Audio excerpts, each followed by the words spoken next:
बिस्मिल्लाहिर्रहमानिर्रहीम। अस्सलाम वालेकुम। कैसे हैं आप सब? उम्मीद करती हूँ सब खैरियत से होंगे। आज मैं आपके साथ शेयर करूंगी फ्रूट कस्टर्ड की रेसिपी। स्पेशली गर्मियों में ये मीठा बनाकर आप ज़रूर सर्व करें। ठंडा ठंडा ये मीठा बहुत ही ज़्यादा टेस्टी बनता है और इसको बनाना भी बहुत ही आसान है। क्रीमी फ्लेवर वाला ये मीठा बनेगा कि जब आप इस रेसिपी से ट्राई करेंगे ना, तो आपको बेहद पसंद आएगा और सब आपकी बेहद तारीफ करेंगे। बस कुछ टिप्स और ट्रिक्स को फॉलो करना है ये टेस्टी फ्रूट कस्टर्ड बनाते वक्त। तो वीडियो को स्किप मत करें, एंड तक देखें ताकि रेसिपी को आसानी से फॉलो कर सकें। तो शुरू करते हैं इसको बनाना। तो सबसे पहले मैंने पतीली ले ली है, इसमें डालेंगे दूध। और ये मीठा बनाने के लिए जो दूध इस्तेमाल करेंगे ना, वो फुल फैट होना चाहिए ताकि क्रीमी फ्लेवर वाला ये मीठा बने। साथ ही इसमें चुटकी ज़ैफ़रॉन भी डाल देंगे और फ्लेम को ऑन कर देंगे। फ्लेम को ज़्यादा हाई नहीं रखना, मीडियम टू हाई रखेंगे और अच्छी तरह से अब इसको मिक्स करेंगे। तो 1 लीटर मैंने दूध लिया है, इसमें से आधा कप दूध निकाल लिया है। अब बाकी दूध को अच्छी तरह से बॉईल कर लेंगे। अब अच्छी तरह से मैंने इसको मिक्स कर लिया है। फ्लेम को मीडियम टू हाई ही रखेंगे और इसको बॉईल होने देंगे। कच्चा दूध है तो वो भी आप इस्तेमाल कर सकते हैं या फिर उबला हुआ दूध भी इस्तेमाल कर सकते हैं। तो जब कच्चा दूध आप इस्तेमाल करेंगे ना, तो जब इस पॉइंट पर दूध को बॉईल करेंगे तो उसमें अच्छा सा फ्लेवर आ जाएगा और वो अच्छी तरह से पक भी जाएगा। अब इसको मीडियम टू हाई फ्लेम पे बॉईल होने देंगे, तब तक कस्टर्ड का मिक्सचर रेडी कर लेते हैं। तो जो 1 लीटर दूध में से आधा कप दूध निकाला था ना, उसमें डालेंगे 4 टेबलस्पून कस्टर्ड पाउडर। तो मैंने वनीला कस्टर्ड पाउडर इस्तेमाल किया है। आपको जो फ्लेवर पसंद है आप वो यूज़ कर सकते हैं। अच्छी तरह से इसको मिक्स करेंगे ताकि जो लम्स है ना सारे कस्टर्ड के, वो ख़त्म हो जाए। और जब भी आप कस्टर्ड पाउडर को मिक्स करें ना, तो ठंडे दूध में मिक्स करें, तो बिल्कुल भी इसमें लम्स नहीं रहेंगे और बहुत अच्छी तरह से कस्टर्ड मिक्स हो जाएगा। अब ये मिक्सचर रेडी हो गया है, इसको साइड पर रखते हैं और दूध को चेक कर लेते हैं।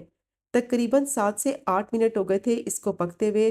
तो दूध देखें कितनी अच्छी तरह से उबलने लगा है। जैसे ही दूध में बॉयल आ जाएगा तो इस पॉइंट पर इसमें चीनी डालेंगे। तो आधा कप से थोड़ी सी ज़्यादा मैंने चीनी ली है।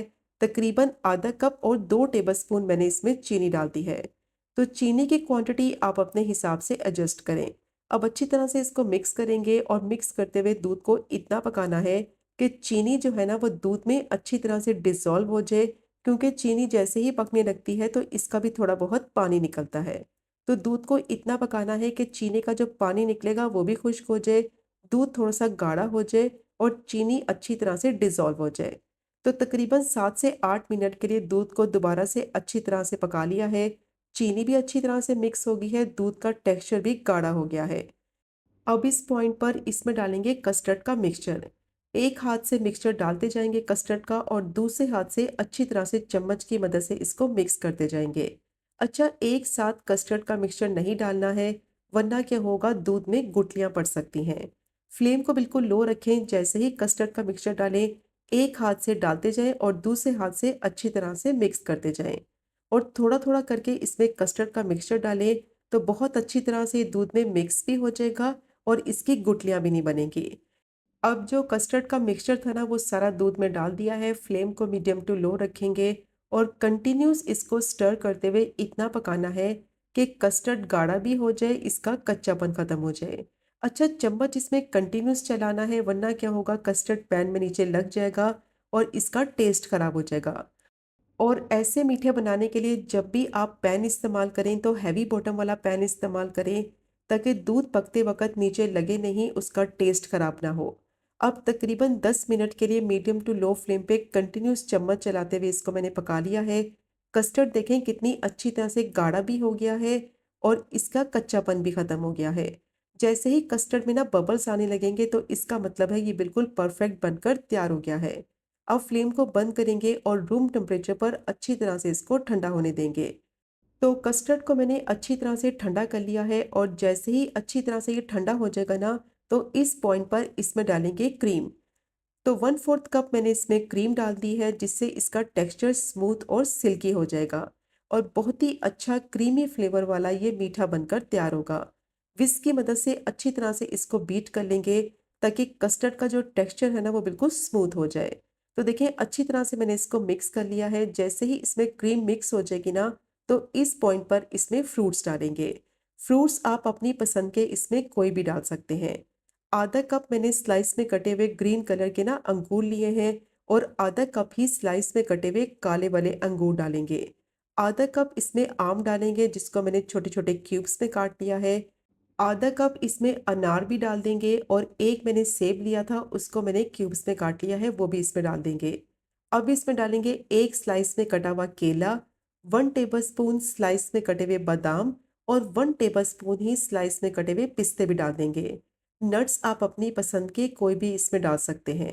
अब अच्छी तरह से इसको मिक्स करेंगे। बहुत ही ज़्यादा टेस्टी ये मीठा बनेगा कि जब आप इसको बनाएंगे ना, यकीन करें सब आपकी बेहद तारीफ करेंगे। परफेक्ट टेक्सचर के साथ ये क्रीमी फ्लेवर वाला मीठा बनेगा। अब इसको मैंने अच्छी तरह से मिक्स कर लिया है।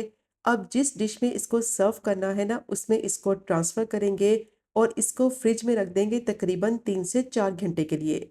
अच्छी तरह से ये ठंडा हो जाएगा ना, तो फिर इसका टेस्ट बहुत ही ज़्यादा मज़े का आएगा।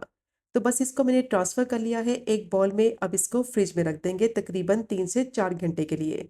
तो इसका टेक्सचर देखें कितना ज़बरदस्त हो गया है। इसको मैंने फ्रिज में से निकाल लिया है। परफेक्ट कंसिस्टेंसी के साथ ये मीठा बनकर तैयार हो गया है। मस्ट ट्राई कीजिएगा ये टेस्टी फ्रूट कस्टर्ड की रेसिपी को, कि गर्मियों में ये ठंडा ठंडा मीठा आपको बहुत ही ज़्यादा मज़े का लगेगा। और इसको ट्राई करें, आप अपने घर वालों को खिलाएं, दावत में सर्व करें, बहुत ही टेस्टी बनेगा। और अगर आपको आज की वीडियो पसंद आए, आज की रेसिपी पसंद आए, चैनल को सब्सक्राइब करें, वीडियो को लाइक करें और शेयर करें। इंशाल्लाह मिलेंगे अगले कुकिंग व्लॉग में फिर एक नए रेसिपी के साथ। तब तक मुझे अपनी ख़ास दुआ में याद रखें। अल्लाह हाफ़िज़।